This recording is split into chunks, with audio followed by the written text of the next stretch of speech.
Hello and welcome to the second episode of Trash to Track.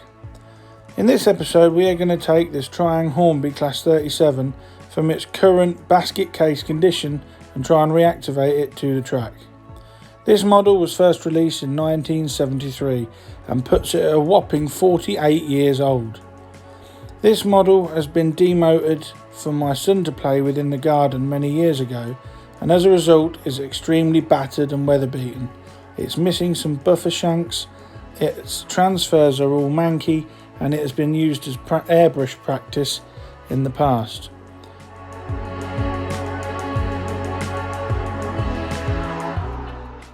Having a look underneath the 37, all the wheels are still pretty free running and it rolls back and forwards quite easily. Now some may be wondering why I'm bothering to do such a dilapidated locomotive up. Well, I was going to bin this engine, but then I noticed something peculiar about it. On the non-driving end, you'll notice the footsteps on the outer end of the bogie, but on the drive end, the footsteps are towards the centre. This is a factory casting error from the original Tri-ang factory 48 years ago. I have never seen another one of these like it, so I'm not sure whether or not it's a one-off or quite rare due to the fact that the die casting machine has cast the footsteps in the wrong place. As many people will know, this chassis is shared with the Class 31, so the footsteps are spaced for a Class 31 and not a 37, but it is still incorrect casting and it may be quite a rare model. Before stripping it down, I'm going to give the model a quick wipe over with some baby wipes to remove most of the dust. As I said in the last video with the Dean goods, always keep a plastic tub handy to put all the screws and parts in that you remove. To disassemble a 37, it's just one screw underneath the main radiator fan that unscrews to release the body. Some models have a head code panel that holds it in place, and others have a slit in the end which the chassis clips into. As you can see, the motor bogie itself has got quite a lot of surface rust, as have the ballast weights, and there is nothing in there that constitutes towards a motor at all. The original sticker from 1970s is still in place. Now, to remove the driving bogie, you have to slip this spring piece of metal out from under the slotted screw. You can undo the screw, but it's easier just to take that out and it releases the entire motor bogie in one go.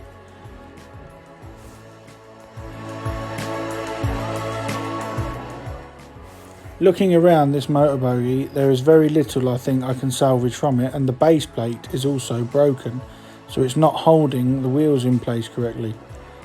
I went to the local model shop and raided their spares and scrap bin and actually got another 37 as a donor model so that I could rebuild this bogie frame with a motor and put it back in this body shell, restoring this engine to running order. Well, that's the aim anyway. Looking at the magnets that I've taken out from around the axles, they don't actually look too bad. The wheels themselves will need a hell of a clean up, but I'm going to test these magnets as they look pretty clean.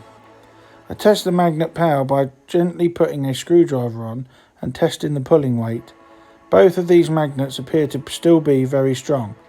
If you decide to do up a Tri-ang 37 or any Tri-ang engine and the magnets are weak, try taking it to your local model shop as they may have a remagnetizer. Now to strip down the bogie tower by removing all the parts. To release the main magnet that should have the armature in it, you have to undo this long screw and bolt assembly that goes through the magnet and through the plastic top casing.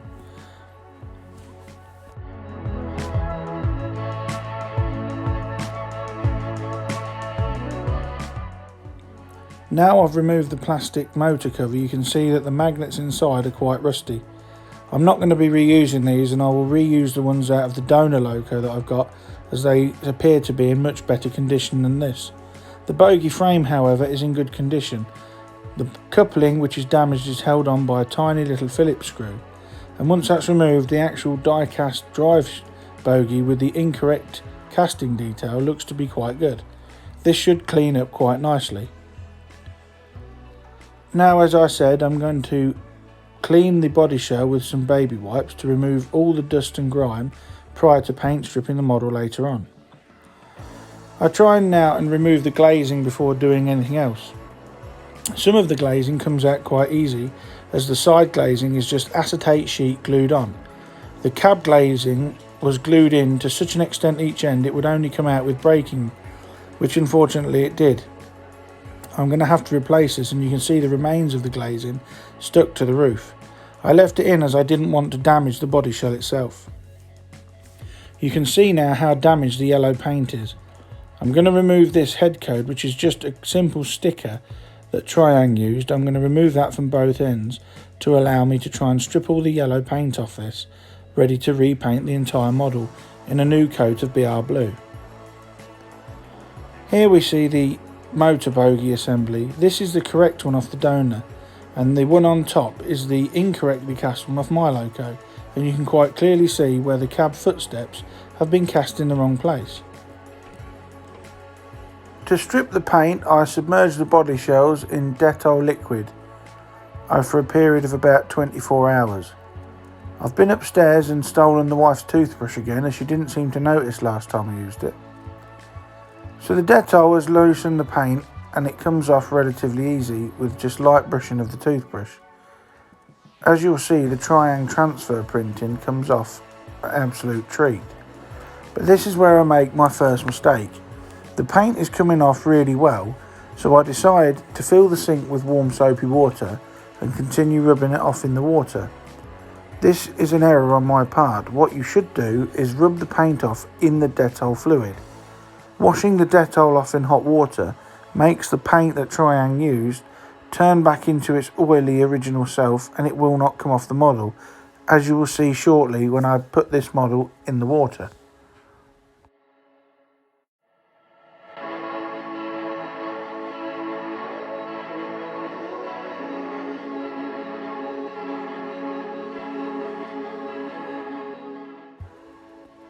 As you will see now, the paint goes back to its thick gloopy self. I submerge it in the Dettol again and leave it for another 24 hours. Now, somebody commented on cleaning the armatures that I should use T-cut, so I got some, and I'm going to try and clean the armature with this product. I dip a cotton bud in the T-cut and put it on the brass parts of the armature, and then leave it for a few minutes before polishing it off. I must say I am extremely pleased with the results of this, and will use this in the future, as like the person who commented on my last video said, it's less abrasive than meths, and it's just as easy to use. One bottle will last me a lifetime.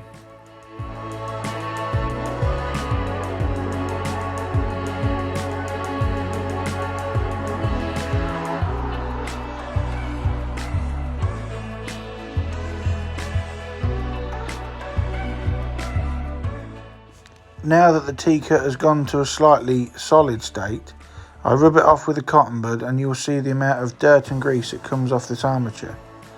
Using this method really is a good idea. It's also worthy to remember to clean out the gaps between the brass plates on the armature, as if these get full of carbon deposits, it can cause the armature to short circuit and not work as it should.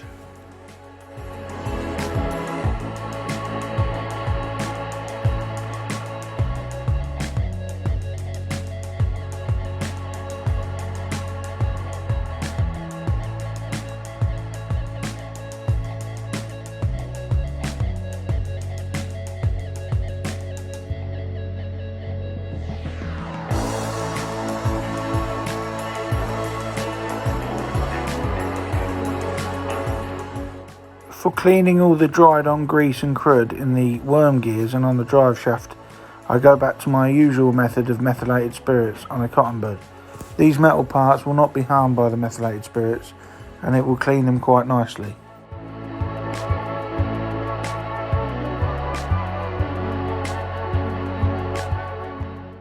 For the pickups in the model, I'm going to use Brasso to clean them. A tried and tested method for this age-old product. Just decant a little bit into the lid and use a cotton bud to polish up the brass pickups. As you will see from the following footage, there is quite a lot of dirt on these, even though they did look quite clean. Afterwards they shine like a new pin, and there shouldn't be any issues with electrical current coming off the wheels into the brushes.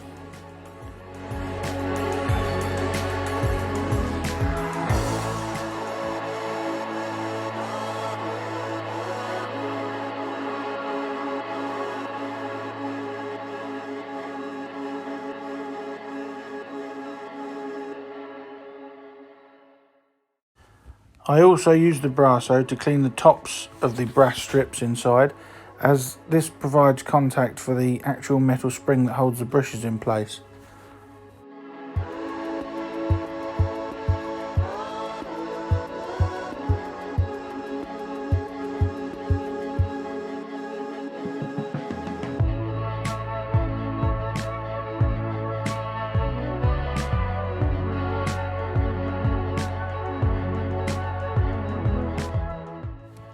Now I'm going to test the strength of the magnet that sits above the armature.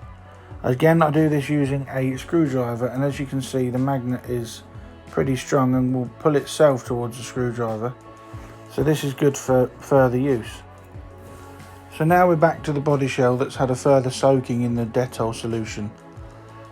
This time I'm going to scrub the body shell inside the Dettol instead of putting it in hot water, and as you will see the yellow paint comes off really easily. With very little pressure, the Dettol has removed 99.9% of the applied yellow paint that was from the Tri-ang factory, and the ends come up really clean. You can use the Dettol several times over, so I always put a funnel in the top and tip it back into its original bottle. A word of warning, do not use Dettol with Bachmann models, as it is known to affect the plastic that Bachmann use in the manufacture of their model railway stuff. Don't worry if there's paint sediments in the Dettol liquid, as after a few hours on the shelf the sediments will sink to the bottom, and when you go to use it again you'll just be using the Dettol product. You can tip away the small amount of Dettol that has the paint sediment in it next time you decant it into a big container. I've got a feeling the wife may notice her toothbrush this time, so I must have to tread carefully tonight. The die-cast bogie frame has now had a coat of Plasticoat Fast Dry Enamel Gloss Black and has come up looking really nice. You can clearly see now again where the coupling goes in that end of the casting.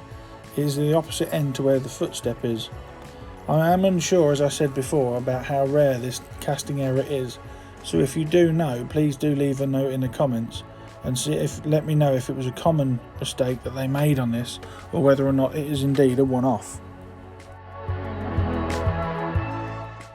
For an old casting there is quite a bit of detail with spring detail etc. underneath. Not up to modern standards, but it doesn't look too bad. I now begin rebuilding the motor by putting the armature back in. The small white bearings have little slots that they fit into in the casting.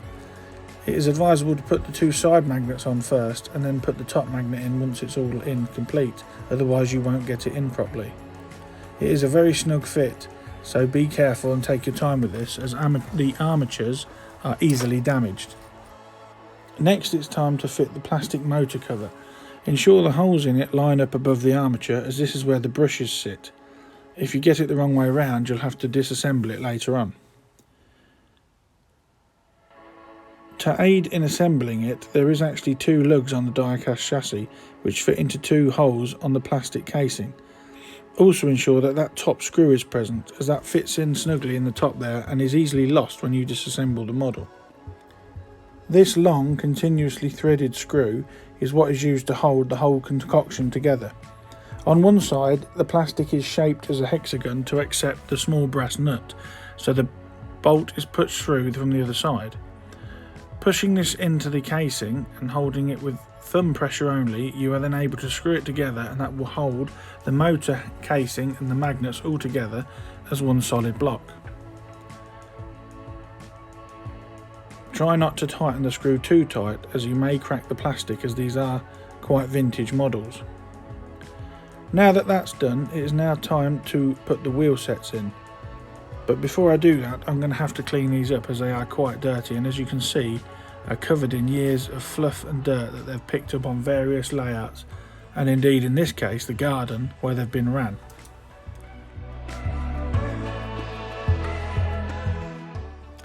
I've now taken the wheels and the chassis outside to my workshop.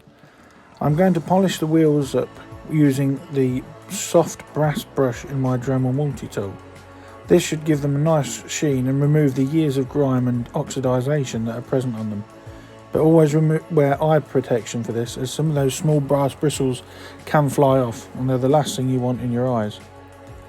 So using this on a low setting and holding the wheels, you'll see I can gently polish the wheel treads up, and it brings a nice sheen back to them, removing the years of use and oxidisation off them. Hopefully this will aid in better running when we reassemble the model later on.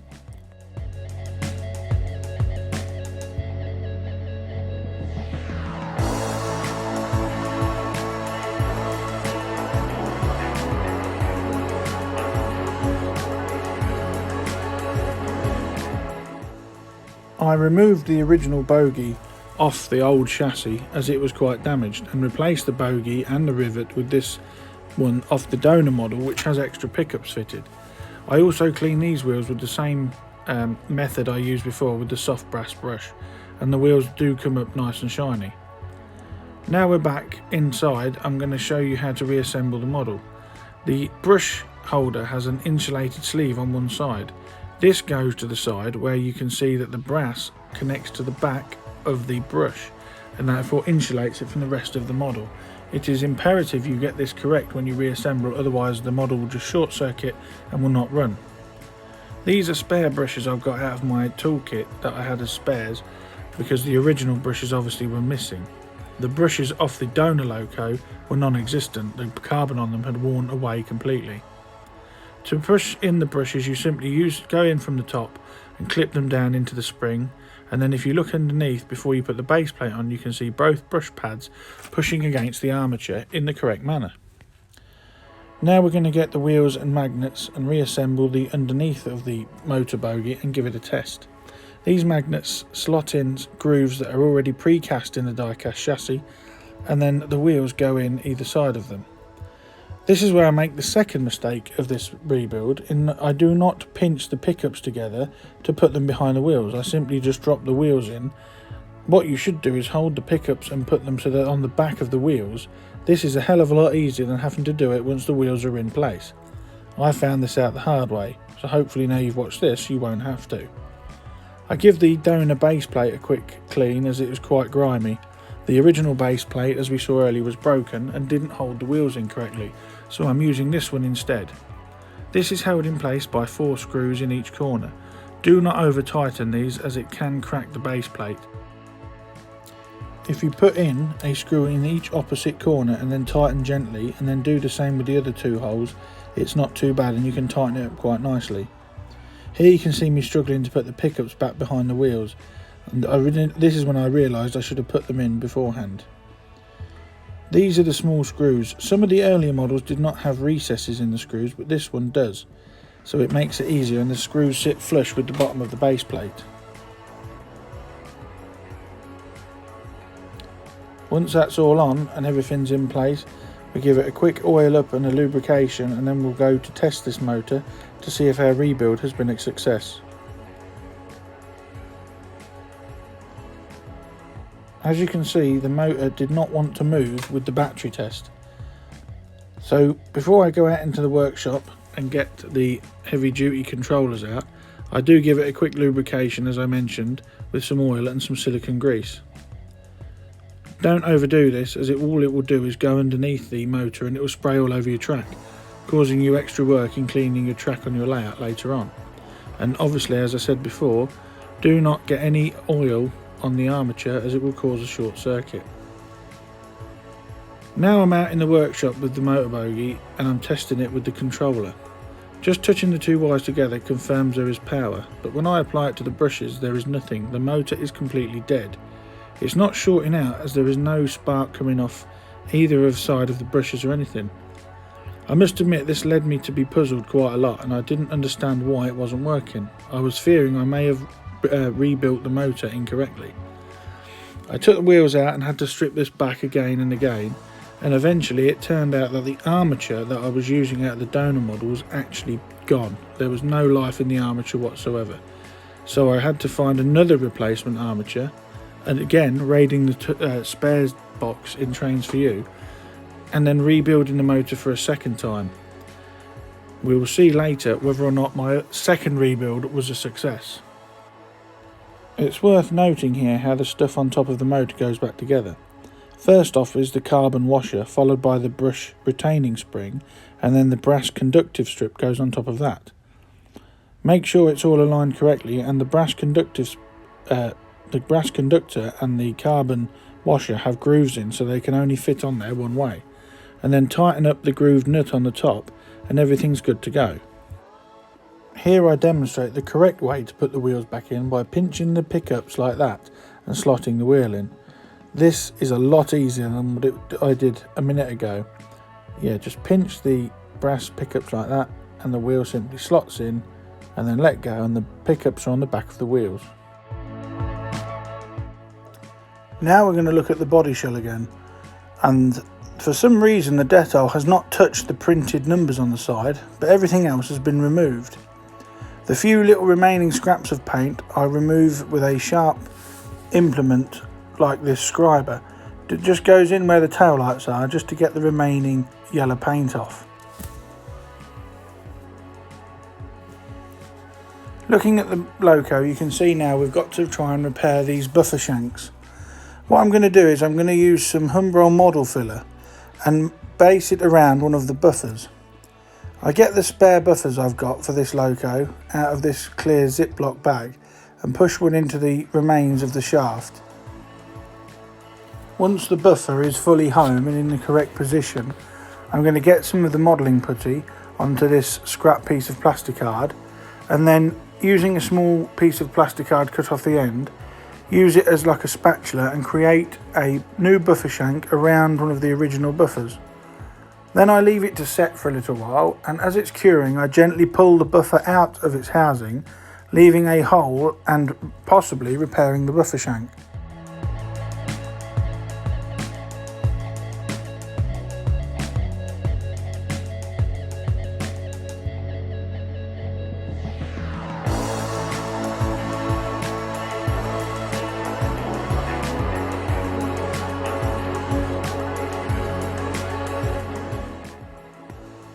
It may look a bit rough and ready, but once this has dried and I've removed the buffer, I'm going to use some fine sandpaper to sand it into shape. Now it's time to tackle these body side numbers. I do this by using some 1200 grit wet and dry and sand them smooth. I'm beginning to realise the decal didn't shift them, as they seem to be embossed on the body sides, so the decal probably didn't penetrate enough to clear these off the body. Once this is done, you can see it leaves a nice smooth finish, and I'll get on and remove the other three numbers on the body sides. Now that's all done, I'm going to sand up these replacement buffer shanks that we've made. It looks a little bit rough now, but hopefully by the time I've sanded it, it will look nice and smooth. At least it will look better than having the broken part so obvious once I'd finished the model.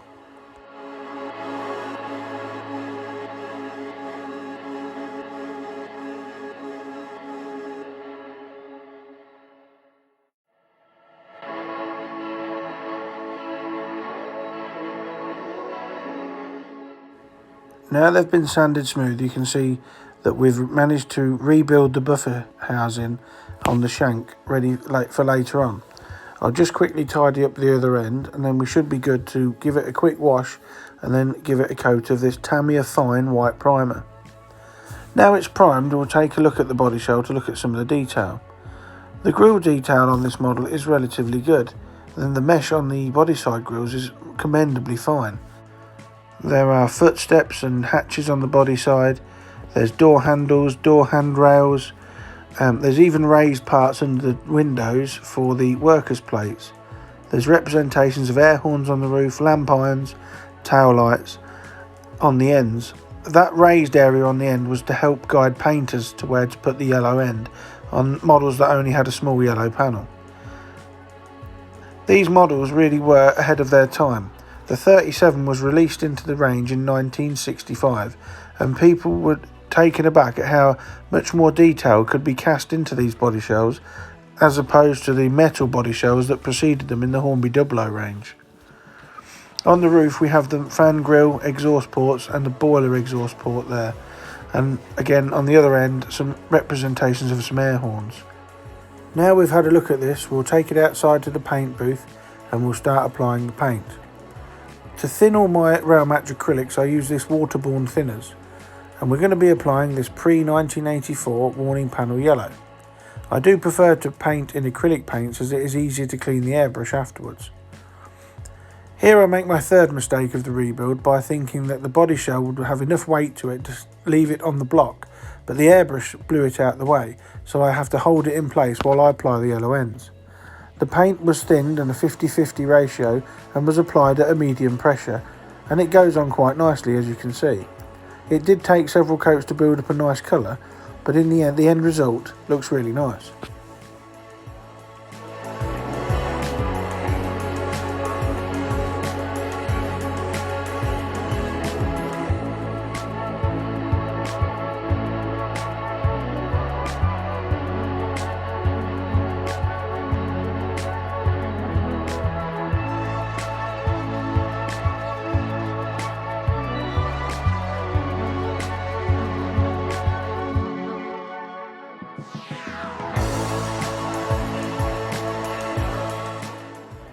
This is several days later, after the yellow had been sprayed 3 or 4 times and then left to dry, mashed up, and then 3 or 4 coats of rail match acrylic rail blue was applied.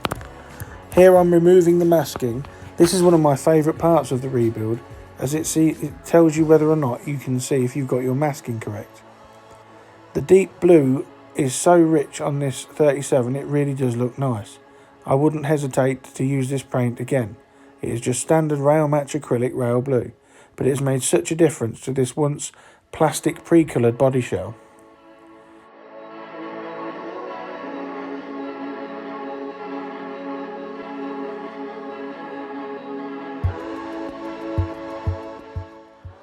Here you can see the nice crisp line I managed to achieve between that early pre-1984 warning panel yellow and the rail blue. There is a slight paint bleed there that will need touching up, but overall the masking on this came out really nice, and the paint lines are nice and crisp with only one part of a bleed, as we just saw on the corner. Those repaired buffer shanks look quite nice as well. Now all the masking has been removed, I'm going to detail paint this body shell slightly before giving it a coat of gloss varnish Tamiya TS13 and then applying some transfers. Before I do that, I'm going to reassemble the chassis. The added power bogie on the rear there with the extra pickups should aid this loco in running. So I'm going to solder the wires to the correct places now on the motor bogie. This is a relatively simple task, but you must ensure that you get it the correct way round. Otherwise you could end up having a permanent short circuit and having to disassemble it or unsolder the wires to rectify.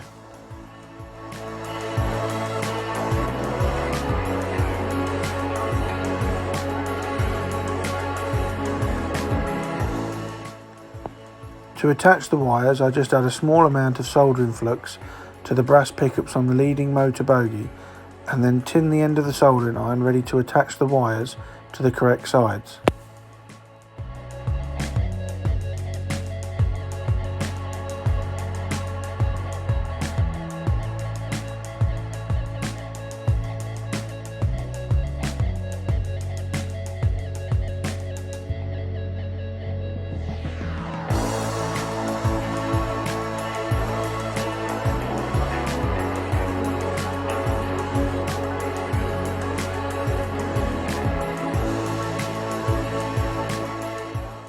Now the wires have been reattached, I use a dry cotton pad just to clean off any excess solder flux off the brass to stop any corrosion occurring in the future.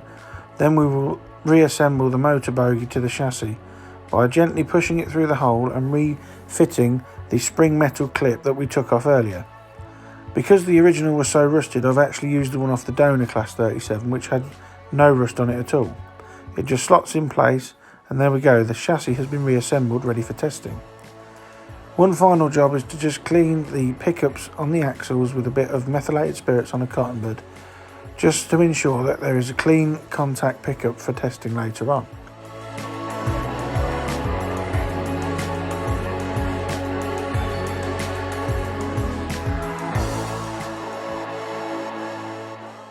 Now the body shell has been detail painted and varnished, we can have a quick look at the paint I added.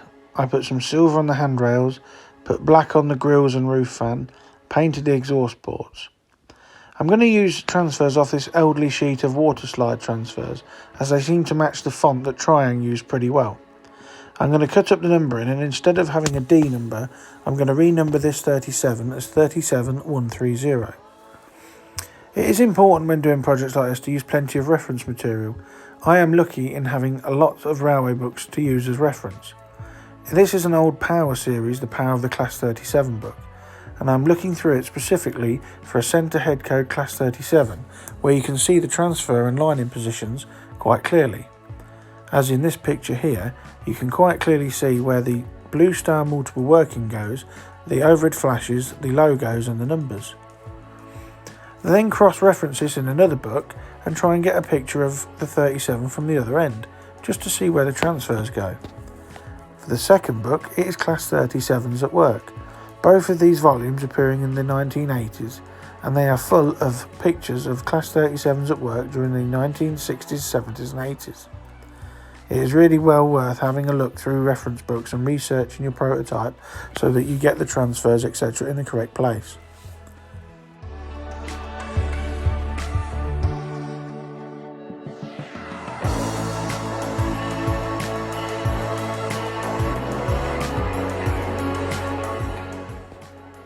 On the body side of the 37 are two raised panels.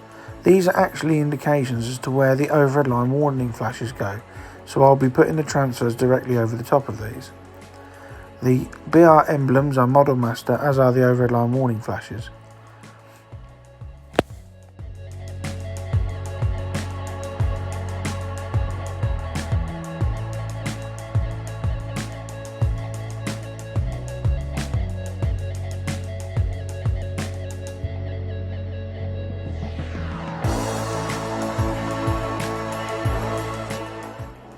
Now the transferring is complete, you can see the detail painting I've done.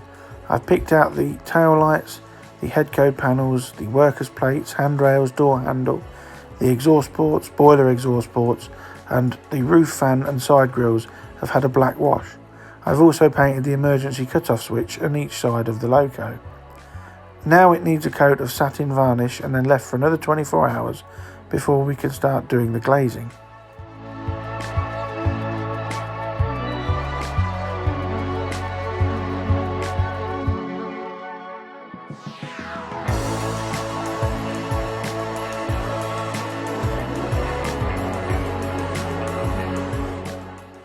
For the glazing, I'm taking the original strips that I salvaged from the side and I'm going to cut them up into small pieces and reattach them over each individual window. I could have gone to town and put flush glazing in this, but as I wanted to restore it to a factory finish, and this is how Tri-ang made it, this is how I'm going to put it in. I glue them in with plastic weld. I use this on a brush, and putting it onto the clear acetate, it uses capillary action to go around the window frame and glue it solidly in place. This takes patience, as you can easily put it onto the plastic and fog the glazing up if you're not careful.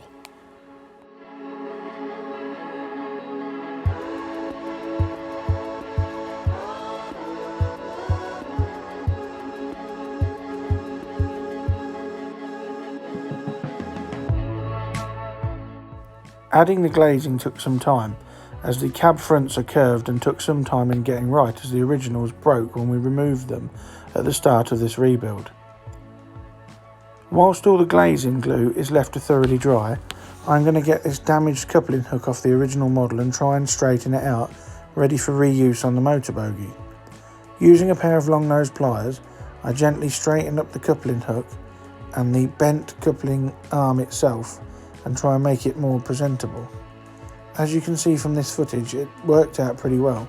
The metal that Hornby used for these couplings is pretty bendy, but it should last another good few years before having to be replaced, and luckily enough none of the metal was so fatigued that it broke. This fits onto the motor bogie using a very small Phillips head screw. It is tiny, but it does hold the coupling really secure on the motor bogie itself.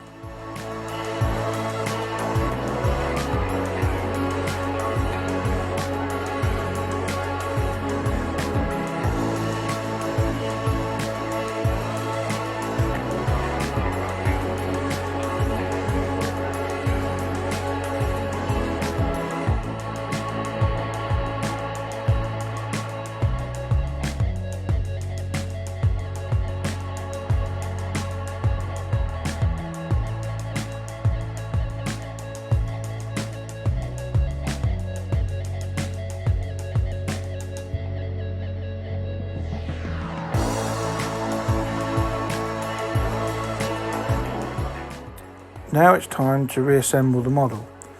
You must put in this brass spacer, otherwise you can run the risk of when you tighten in the screw up it can pull the top of the body shell down and actually crack the shell. This spacer prevents that and is a handy piece to have, so try not to lose it. I almost forgot, before we reassemble it I must fit the buffers.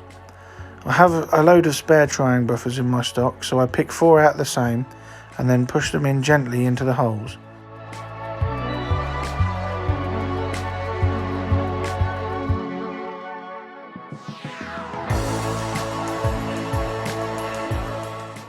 You can see the effectiveness of those repaired buffer shanks now, and how it's hard to tell the difference between those and the factory fitted ones, apart from that one there which was cracked. I did repair this and you can't actually see it. For the head codes I actually made some stickers. I made this document on an Excel program and printed it off onto some self-adhesive labels, just as Tri-ang did. I could have used transfers, but for authenticity I decided to use self-adhesive labels. I roughly cut them out with scissors and then marked them with a pencil and cut them to size.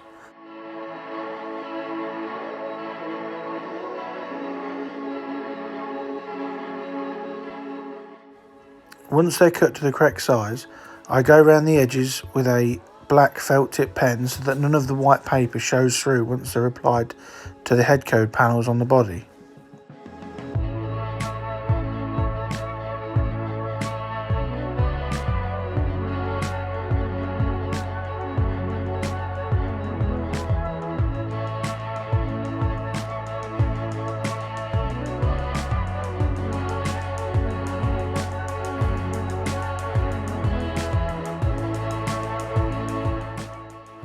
Then I peeled off the backing paper and using some fine tweezers placed the head codes into the head code panels.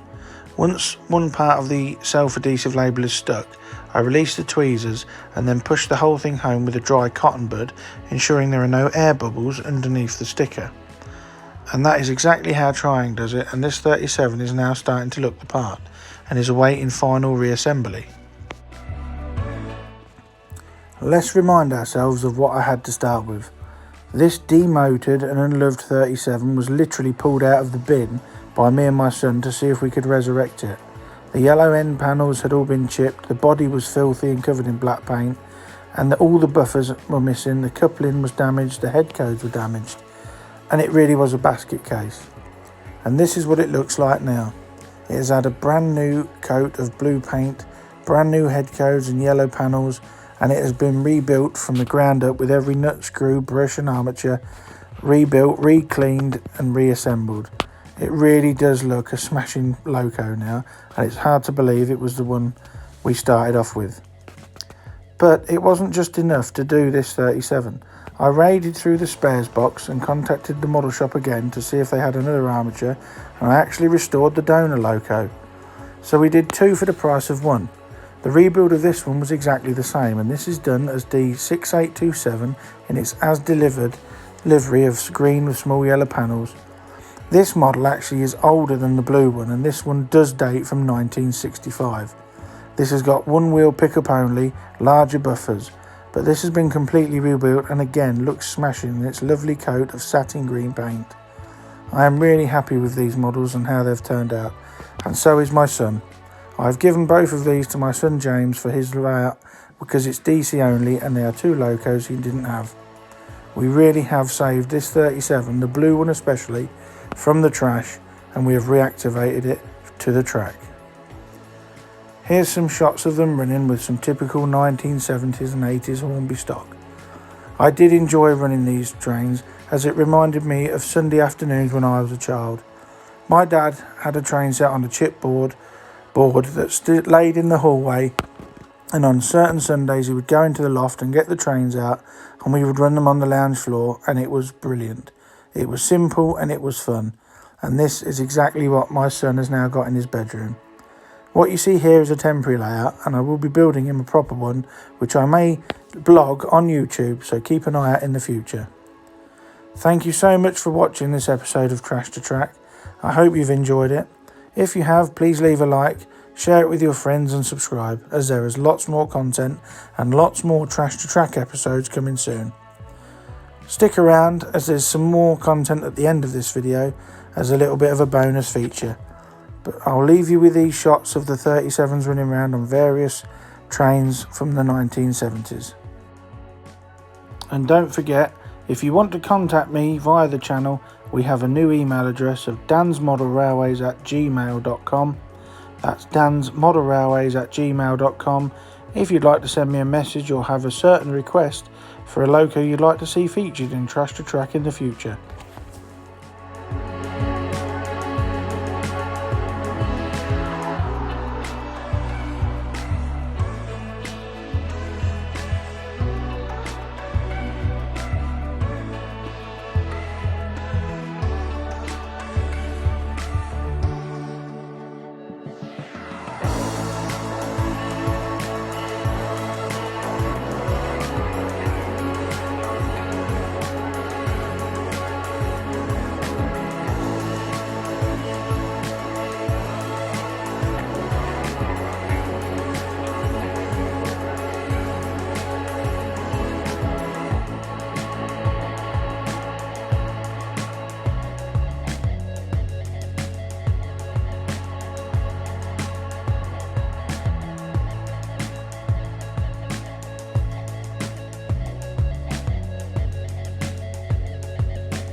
When we finished filming, the blue 37 stopped running again.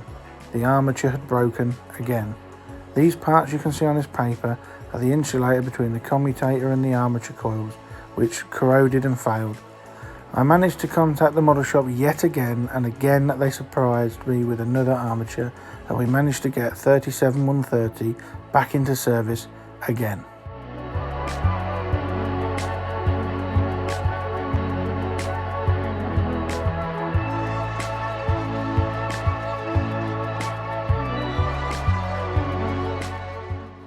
This is another one of those parts that I like. This was demasking the green 37 that I'd painted, as this was multi-layer masking. I'd done the yellow, then masked it, sprayed the green and masked it, and then sprayed the roof. This came out absolutely fantastic with no paint bleed whatsoever. This was probably one of the best repaints I've ever done, and it's on a loco that's not even for me. This does look nice in its green livery with red Buffer Shanks. I'm happy with this.